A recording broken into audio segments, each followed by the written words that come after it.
আজকে একটা দারুণ ভিডিও নিয়ে চলে এসেছি। ভিডিওটা বন্ধুরা একদম স্কিপ করবে না। ভিডিওটা কিন্তু বন্ধুরা শেষ পর্যন্ত দেখবেন। একটা দারুণ জিনিস দেখাবো আপনাদের।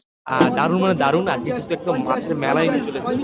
আর এখন কিন্তু বন্ধুরা জলকর ছেঁচা চলছে, মানে প্রচুর প্রচুর পরিমাণে মাছ আসছে। আর কালকে রাত্রে আমাকে কাকু বলল যে ৩টে জলকর কিন্তু ছেঁচাবে, আর সেই জলকরের মাছগুলো কিন্তু কাকুর কাটায় আসবে। তাই আমি দেরি না করে সকালবেলা কিন্তু চলে এসেছি। আর আপনারা এখন দেখতে পাচ্ছেন সেই মাছগুলো। দেখুন বন্ধুরা কত পরিমাণে মাছ এসছে কাঁটায় আজকের। যে জন্য আমি কিন্তু সকাল সকাল চলে এসেছি। আর দেখুন কত ধরনের মাছ এসছে আজকে। রুই মাছ থেকে শুরু করে গ্লাস কার্প, পোনা, তারপরে ওদিকে আছে ছাটি, ট্যাংরা, পায়রাতলি। আপনারা একটা জিনিস বন্ধুরা খেয়াল রাখবেন, যে নভেম্বর থেকে জানুয়ারি মাস পর্যন্ত কিন্তু সাদা মাছের দাম কিন্তু কম। সাদা মাছ মানে কোনগুলো? কারণ পার্শে মাছ, ভাঙাল মাছ, ভেটকি মাছ, এই সময়টা কিন্তু মাছের দাম কম যায়। কারণ কি? এই সময়টা কিন্তু জলকর ছেঁচা মারার সময়, মানে জল ছেঁচে মাছ ধরে নেওয়ার সময়, আবার পরবর্তী বছরের জন্য তৈরি করার সময়।